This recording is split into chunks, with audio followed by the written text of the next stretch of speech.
Welcome to today's broadcast of Practically Political, where pragmatists talk real politics. I'm Dave Spencer, founder of Practically Republican, and we have another very special guest today, Ed Henry, the chief national correspondent for Fox News Channel. Prior to joining FNC in 2011, Ed was at CNN, where he served as the network's senior White House correspondent. He also has a new book out, not about politics, but baseball, Spirit 42. The rest of the Jackie Robinson story. Ed, welcome to the show. Great to be on the show. Thanks for having me. As a veteran White House correspondent, can you talk a little bit about the interaction between the press and the administration and the process of reporting and analyzing that news? Because obviously it's been a little more contentious with this administration. Yeah, I mean, it has. I have the long view of this because I covered some of the first Clinton administration. I know there hasn't been a second, but in Bill Clinton days, it was a long time ago. And then more directly covered the second Bush administration and all of the Obama administration at CNN and then at Fox. And look, I think this relationship always gets at least a little bit contentious, but I think it's been much more contentious, and I think both sides have some blame to go around. I think from the president on down to his staff, they've been much more aggressive in taking on the press. It's their right. It's a free country, just as it's a free country, and it's the press's freedom and right to ask tough, sharp questions. But I have noticed now that I'm out here talking about the book, and I'm now chief national correspondent at Fox, so I'm not covering the White House day to day, although I still report on President Trump and his doings on all platforms for Fox News. I do sense, I think it's more than a sense, I think I can tell empirically that the press corps is being much more aggressive with this president than they were for the Obama years, at least. I mean, everything is becoming a scandal. Everything's becoming, what did he know, when did he know it? And like I say, I've never shied away when I covered any of these administrations, Republican or Democrat. I think the press should serve a watchdog function, and I think there have been some fair stories, but I think some days you pick up the newspaper and you can't find a story that's given the president a fair shake. So I think it's definitely taken a turn.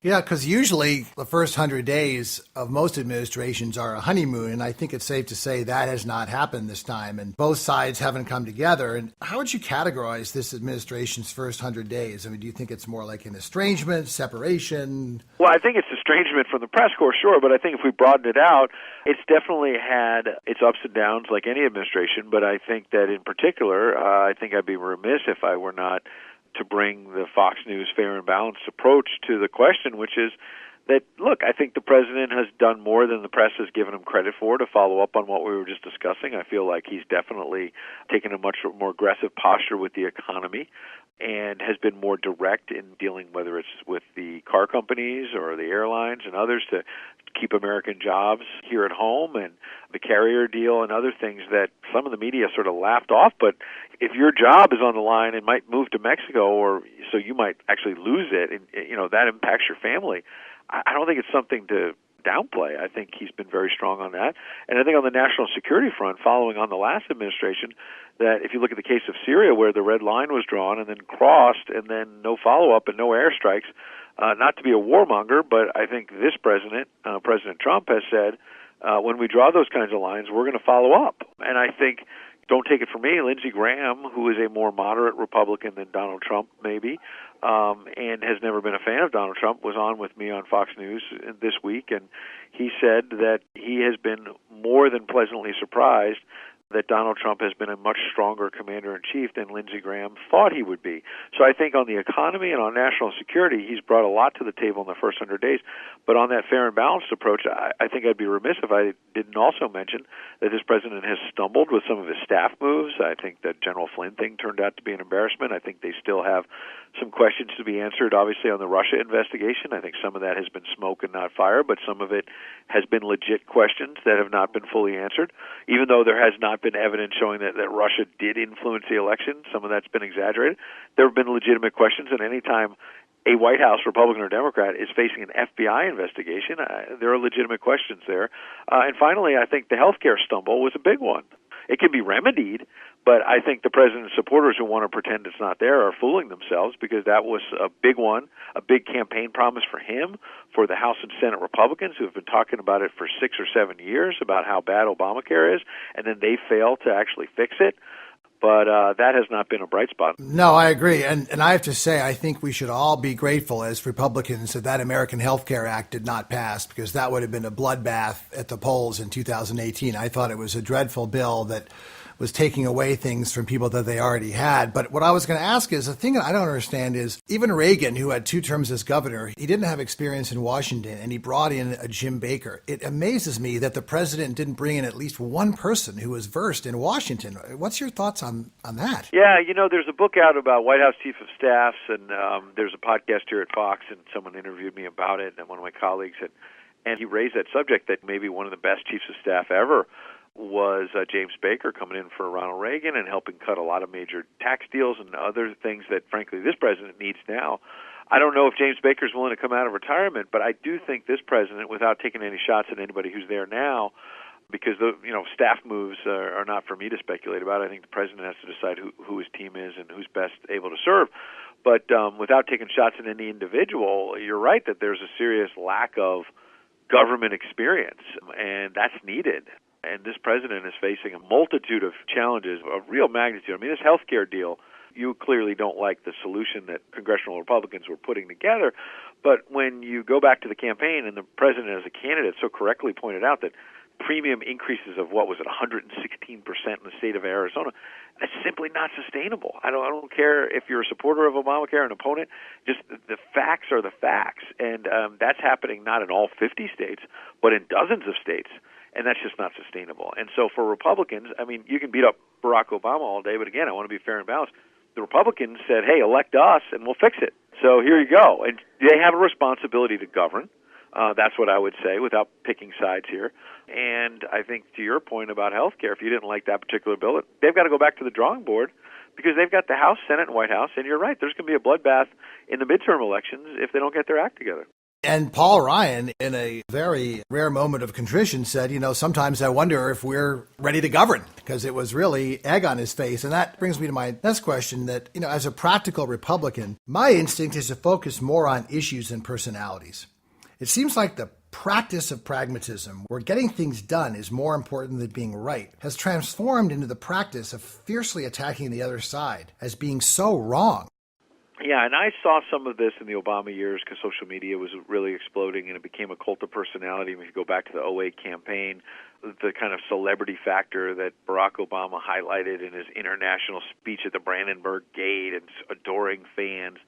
And John McCain ran that ad about he's the biggest celebrity in the world and compared him to Paris Hilton. Maybe that was an exaggeration, but certainly the Obama people played to that cult of personality. The social media magnifies it for better or for worse. Politicians can be closer to the people, as Donald Trump was, by directly tweeting, but then it becomes more about the tweets than, as you say, about the substance. And so I think, again, I'm not here to promote or denigrate President Trump.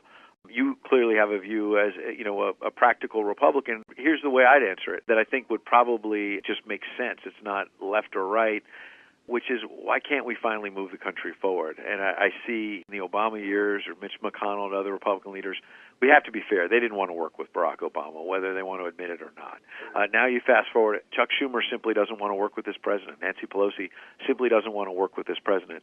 So what does that leave us with? I mean, I wish that somehow the Democrats would rethink that and at least pick off 3 or 4 issues, whether it's infrastructure, taxes, things that the American people really care about, the roads and bridges, the jobs that would be created by infrastructure, for example, the tax cuts that could come, both corporate and personal, that I think would mean more in people's paychecks. How is that not good for the economy? I understand you got to be fiscally responsible with it. I'm not saying tax cuts for all and we'll pay for it 10 years from now. No. We got to worry about the debt as well. But here's my point. I've made it clear that it doesn't seem like the Democrats want to work with this president. So he has to figure out a way how he's going to get the Freedom Caucus and some of the conservatives on board. I'm not saying he has to give in on everything, the president, but he has to find a way to bring in maybe some new folks who are going to help him govern finally, because the Republicans have the whole thing. They've got the House, Senate, and White House, and they got to govern.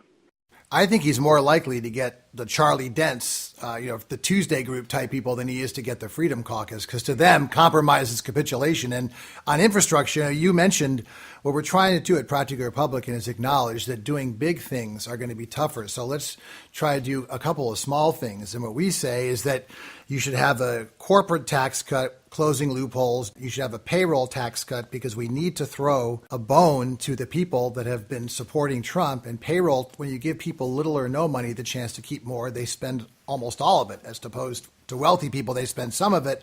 Then also create a repatriation to bring some of those trillions of dollars overseas and put that in an infrastructure bank. And finally, for small businesses, allow them to deduct fully capital expenditures. I think those four things help everybody, and I don't see how you couldn't get some Democrat support. And that's what we're espousing. I'd love to hear your thoughts. I think you raised some good points. I was actually last night meeting with one of President Trump's advisors, and he was bemoaning the fact that Steve Bannon and other advisors to the president had really pushed for the travel ban, the refugee ban, to come that first week, and they were so obsessed with that campaign promise. And rather than going to infrastructure and other things that would create jobs, and rather than also to spin this out a little bit more, what you were saying about taxes, a payroll tax cut, which would really impact people. If President Trump had spent the first week or two on infrastructure and taxes and the economy, think about where he might be as he closes in on the first 100 days, because, look, maybe the Democrats would have come on board. Hallelujah, and you get a bunch of stuff done the first couple of weeks. Maybe the Democrats would not have come on board, but boy, wouldn't they have looked foolish blocking tax cuts, blocking economic measures that are going to help the American people. Now, look, I'm not saying he could have done tax reform, corporate taxes and personal taxes and structural changes in 2 weeks. I'm not saying that, but pick off one or two pieces of that plan and say, hey, this is part one. We're going to come back in week 3 and week 4, and every week we're going to do a little piece of this. He would have built momentum for his agenda. Again, it's not too late. I'm not trying to paint a pessimistic portrait, but I do think they ended up focusing on some other issues early on that have kind of blew up in their face, court challenges and the like, rather than focusing on the economy, which is what the American people want. Obviously, most people who are in your shoes don't really write books about baseball. What was the inspiration for doing it? You know, you're right. On one hand, I eat, drink, sleep politics, but after a while I get tired of that. You want to have another passion, and you want to maybe go after something that is a little different and variety and a little interesting. And I thought, secondly, that I had an amazing story sort of drop into my lap 10 years ago. And because of my day job covering politics, I couldn't chase it immediately, but I sort of had it on the back burner. And that was, I was at a dinner in Washington at the Belgium ambassador's house. I thought, okay, this is like one of those swanky nights, and it'll be really fun. I'll get some political gossip, and I'll go home. And the person getting an award that night at the dinner was supposed to give a 2 or 3 minute speech, and they gave a 20-minute filibuster. And I just thought, I never should have said yes to this thing. I'm going to go home. The World Series is on. It's a great excuse. I turned to the woman next to me, and I said, it's great talking to you, but I'm leaving a little early. I'm going to watch the World Series. And she said, are you a baseball fan? And I said, yeah. She said, my late father-in-law had a major role in baseball history, but the story's never been told. And I said, wait, what are you talking about?